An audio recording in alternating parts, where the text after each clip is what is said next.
Mill caused a drama at the hospital when I was sick, and forced me to leave so I can organize her 50th birthday.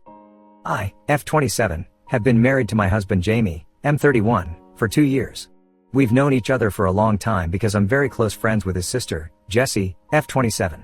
Jessie and I met in college and we shared the same dorm room during our first year, which is how I got introduced to Jamie. Jamie and I started dating when I was in my second year of college, and we got married 3 years into dating. Jessie was the one who introduced us, and she has never had a problem with me dating her brother, and eventually marrying him. She and I are still very close to this day, and my relationship with her is separate from my relationship with my husband, and vice versa. I don't involve her in our marital issues, and I don't involve Jamie in our friendship issues. I know these boundaries are hard to draw and maintain, and with such close bonds and close proximity to each other, there's a tendency for these boundaries to get blurred. But I try my hardest to ensure that none of that happens. I'm grateful that if it does happen, my friend and my husband are wise enough not to engage in it. I'm not saying that I've handled this dynamic perfectly. I'm sure I've made mistakes and slip-ups, but overall, both of these relationships are strong, and we deal with things very maturely. I'm very close with his family. Jessie and Jamie have a younger brother, Joey, M24. The three of them are quite close, and so am I with them. Jamie really loves his siblings and tries his best to look out for them because their dad left their mom when Joey was 16. To be honest, none of the kids blame their dad, let's call him Frank, because their mother is a literal nightmare to live with. The custody agreement for Joey was that he would live with his mother, with visitation from Frank. Joey wanted to go with Frank, but since Mill is the textbook definition of a narcissist, it would have been very exhausting for him to make the move. The siblings and Frank together decided that it was best if Joey stayed put for the next 2 years, and then he would be free to move out and do whatever he wanted. Jessie and Jamie went to meet him regularly, so it wasn't very difficult for Joey to get through those 2 years. He's been low contact with Mill ever since he left for college. Mill has had loud complaints about this for years and years, but I think being the youngest, Joey had to bear the brunt of Mill's craziness, and he's just done.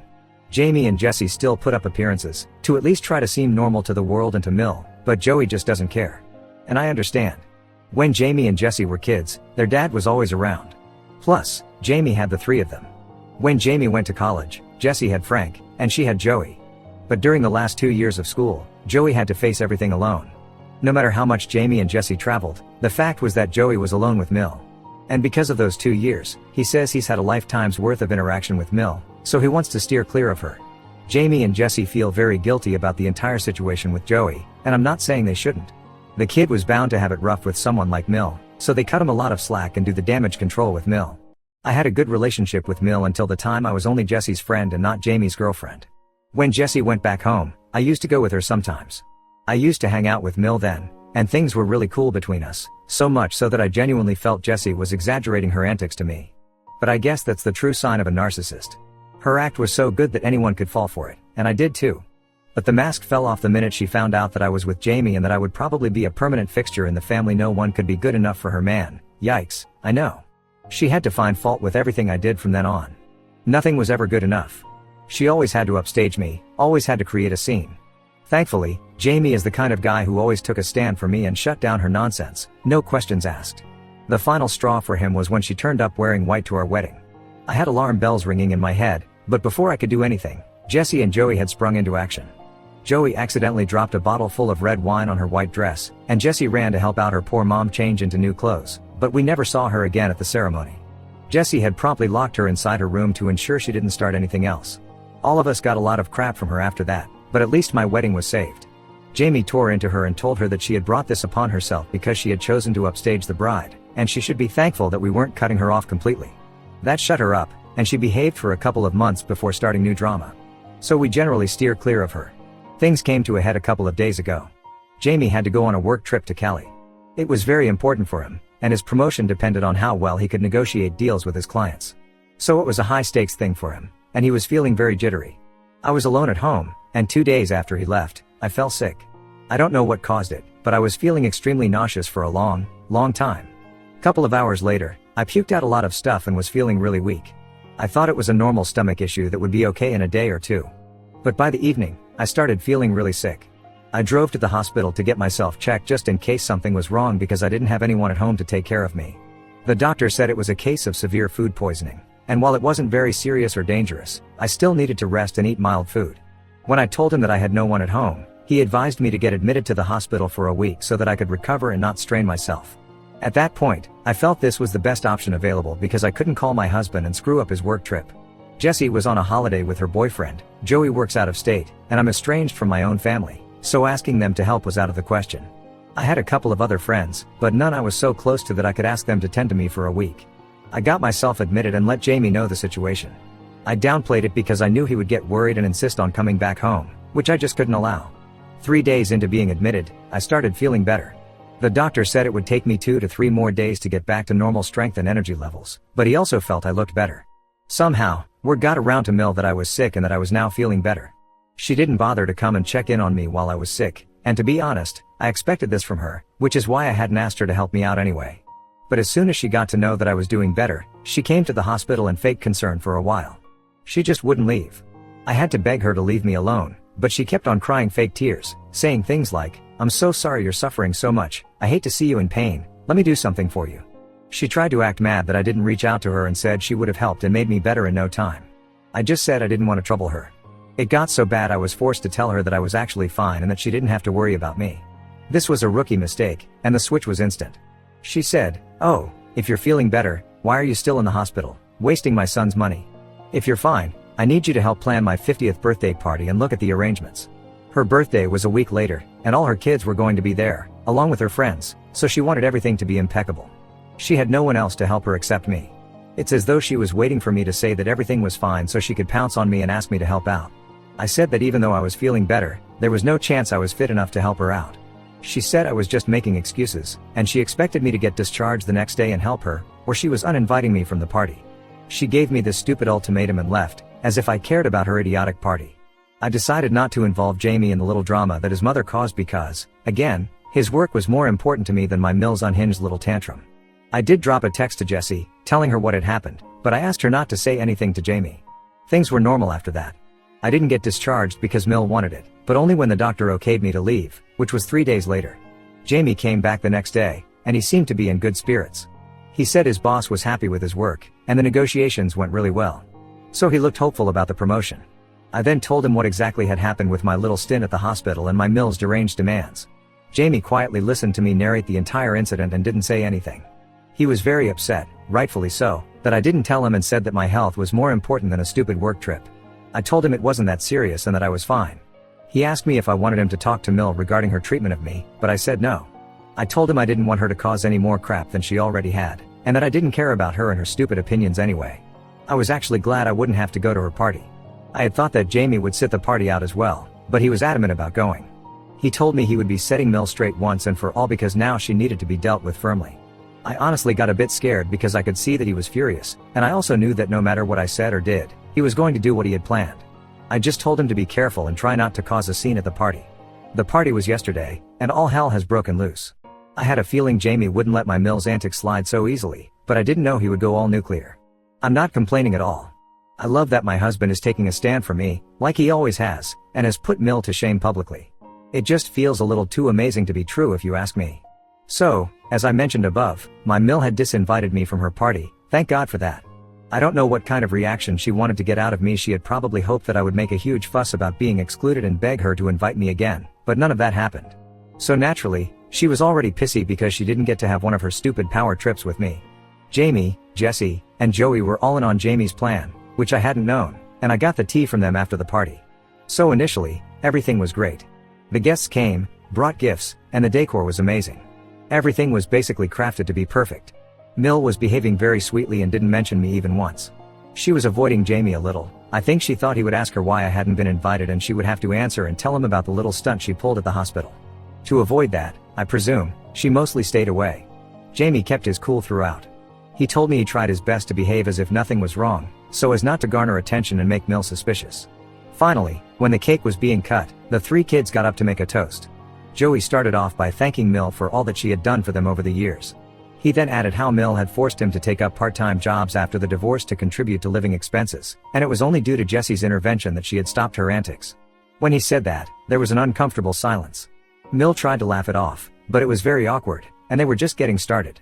Next, Jessie got up, and Mill literally froze in place. Everyone knows that Jessie is the most brutal and that her words cut so deep it's hard to recover from what she has to say. And Jessie didn't disappoint. She detailed so many instances from their childhood that Joey says it was hard to count. It was unbearable, and Mill started sobbing. A few people left with their gifts in disgust during this little expose. But Jessie was unstoppable. And she finally came to the hospital drama that Mill had started. She told the guests that the reason I wasn't at the party was because I had been uninvited. And the reason for that was that Mill couldn't digest the fact that her sick and hospitalized Dill was not in the shape or health to do the running around for her godforsaken party. There were so many gasps in the crowd according to them, and Jessie was smug from the dramatic effect that she got. Mill was hysterical by this point, yelling and screaming that she couldn't believe her own children would do this to her, especially on one of the most special days of her life. Cue Jamie. He went over to her, gave her water to drink, and asked her to calm down. She felt a little better, not knowing that this was all part of the setup that the three had laid for her. She said she knew only Jamie was the nice one of the lot and the others were rotten like their father. She was basically putting her foot in her mouth, but she didn't know that yet. When her little praise train for Jamie was over, Jamie handed her an envelope, saying it was a gift from him. Even I didn't know what this gift was before the incident was narrated to me. When Mill read the papers, she turned white. It was as though her eyes would pop out of her face. The papers were basically Jamie giving it to her in writing that he wouldn't be sending her any money to help her out, and neither would he be paying her mortgage every month. Essentially, she was on her own. The chaos that ensued was nothing short of hell. Mill started straight up yelling, screaming at the top of her lungs. She said Jamie couldn't do this to her and that she would sue him and all of them.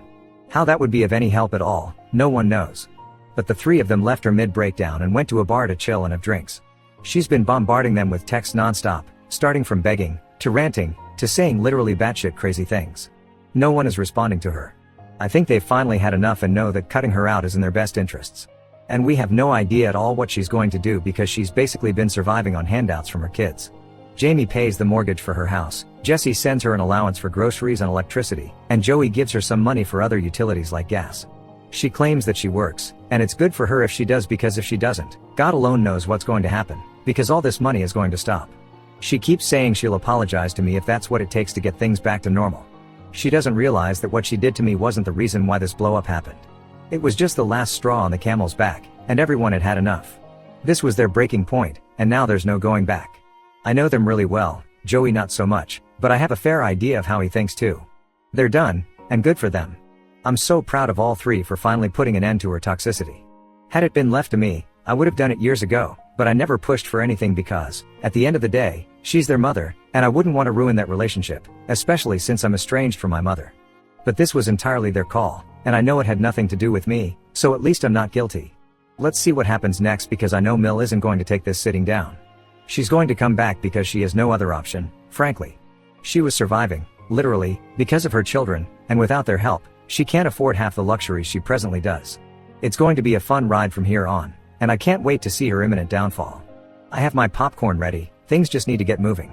Update 1. Oh shit has hit the fan. It's been a month since Mill's birthday, and everyone is still no contact with her. She, however, doesn't understand this because she's been trying every trick in the book to get the kids to talk to her again. She keeps on calling, texting, and even sending emails. Jamie said that they should all block her, but that would be too extreme of a step. She might need help and assistance for medical or health reasons, and we can't completely shut her out. That's the only reason why channels of communication are open with her, but she probably feels that if she's allowed to text, she'll one day be able to wear their resolve down and bring things back to normal, or rather, whatever her version of normal is. To her dismay, nobody is interested in keeping contact with her anymore. Moreover, all of us are certain that all this hue and cry isn't because she actually wants to talk to Jamie, Jessie, and Joey, but because she needs money.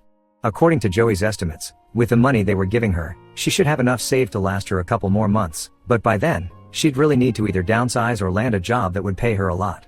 Added to this is the fact that no one really knows whether she actually works or not or has been lying to us all the way through. Last we knew, she was working a desk job at a small company that paid her some money, but that wasn't enough for survival, especially with the kind of luxury she counts as survival. So essentially, what she earns, supposedly, is her pocket money, and most of her essentials were taken care of by her kids. Now that consistent flow of money is going to stop, and stop suddenly and completely. So, the money is going to dry up sooner rather than later, and all these are desperate attempts to stop that from happening. Last week, Jessie introduced her partner, Finn, M29, to the family. We knew of him but hadn't met him. They've been dating for some time now, and he seems like a good guy, and Jessie is happy. All of us met at Frank's place, and it was a really nice time that the family spent with each other, quite unlike Mill's birthday or, in fact, any event which Her Majesty chooses to grace. This was so much more fun, chill, and it genuinely felt like we were hanging out with family. Jessie introducing Finn to Frank was more like a stamp that made the relationship serious, one that was inching towards marriage. This is just how it is in the family. Jamie and I both think Finn is going to pop the question in 2 to 3 months at max, and this is just their way of easing him into the family. And that was no issue at all because he's a very funny guy. Almost everyone liked him immediately. He knows about the entire deal with Mill and cracked a few subtle jokes at her expense. It was mean, but only slightly, and all of us laughed because come on, everyone knows how she is. But then the drama happened. She somehow, and nobody knows how, found out that Jesse had a partner that everyone in the family had met.